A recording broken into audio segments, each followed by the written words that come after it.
I'm Gab. He's Jules. Just around about 72 hours to the Super Bowl. Not that I'm nervous or whatever. Sorry, I'll move on from that. My thoughts are elsewhere. Go Eagles. Go Birds. Go Birds, of course. It is blue skies over West London. Very much so. Less so, perhaps, mixed skies over Manchester United. We'll be talking about their game against Leeds. So much else going on. Real Madrid advancing to the final of the Club World Cup. Yes, it's a big deal. Will they play Al Hilal? Also a big deal. Big deal to us. Big deal to many people. Yeah. Maybe not to you in your little island, little shut-in world, whoever you are. And of course, Paris Saint-Germain. Sorry about that. But I promised we would start at Old Trafford.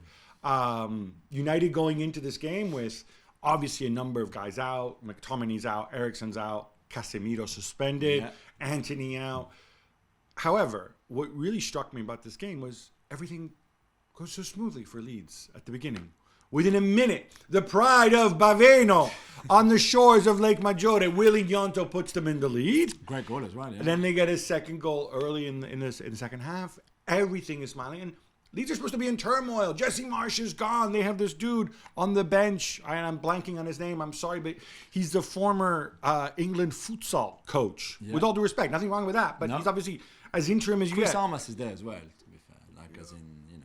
Oh, yeah. I'm sorry. No, Chris Armas is on the bench. You know, move over, Sir Alex. Like the Jesse Marsch continuity. But, and then United claw their way back in. Marcus Rashford again. And I think, for me, if I'm a United fan, the biggest takeaway that makes me smile, Jadon Sancho coming on and scoring. Yeah, a lovely goal as well that he took really, really well. It's great to see him. The celebration, I think you could tell how much this means to him coming back after what he says was a difficult time. I mean, I think he was just not in the right place to play, I think physically and mentally, and now he's slowly coming back because I think a few people thought that maybe he could start this game considering the players missing. It was probably wiser from Ten Hag and the right call to leave him on the bench, and Garnacho started and to be fair did well. And then there was time for Sancho when you needed something a little bit different. And again, against low blocks, when Sancho is on his game, then that's the kind of differences that he can make because he's so good in tight spaces with a lot of people, and he took his goal really, really well. And United could have gone and win that game. In the end, I think it would have been harsh on Leeds because they fought hard. It's a fair result. They played well. United had, I think, 25 shots or something, but the XG is just 2, so where they are, really. But I thought it was a cracking game of football with a lot of intensity. Which, of course, viewers in the United Kingdom didn't get to see, which is odd, but whatever. We're going to look a little bit more closely at the game. Obviously, for United, there's going to be some level of regret for Ten Hag because they could have pulled even with Manchester City, at least temporarily, and obviously games in hand, all this stuff. Another opportunity. But other big story is we have a date, February 17th, is when the Rain Group was handling the sale. They want the bits. We've told you before. Yeah. Doesn't really matter because they can say no, they can get a bid from the outside. They're not bound to do this, but big news is that supposedly Qatari investors who aren't linked to the Emir of Qatar are ready to offer, and they value the club at somewhere between 4.1 and 4.5 billion, less than many people thought. Jules, we spent time in Qatar. You're familiar with the Qataris as well. Yeah. The story is that these people have no ties whatsoever to QSI and the Emir of Qatar. Yeah. Given how small Qatar is it possible that there are investors who have no ties? I don't believe so, but maybe it is.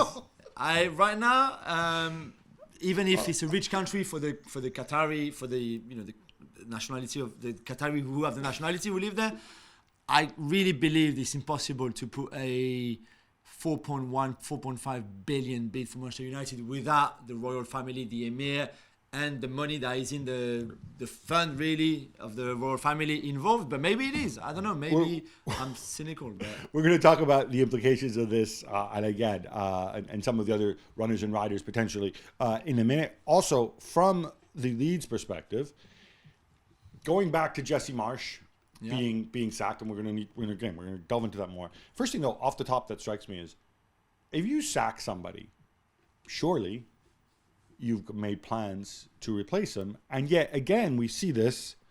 Carlos Corberán at West Brom, supposedly the first choice, he said no. Yeah. Iraola at Rayo also saying no. And now it feels like they're scrambling around. What?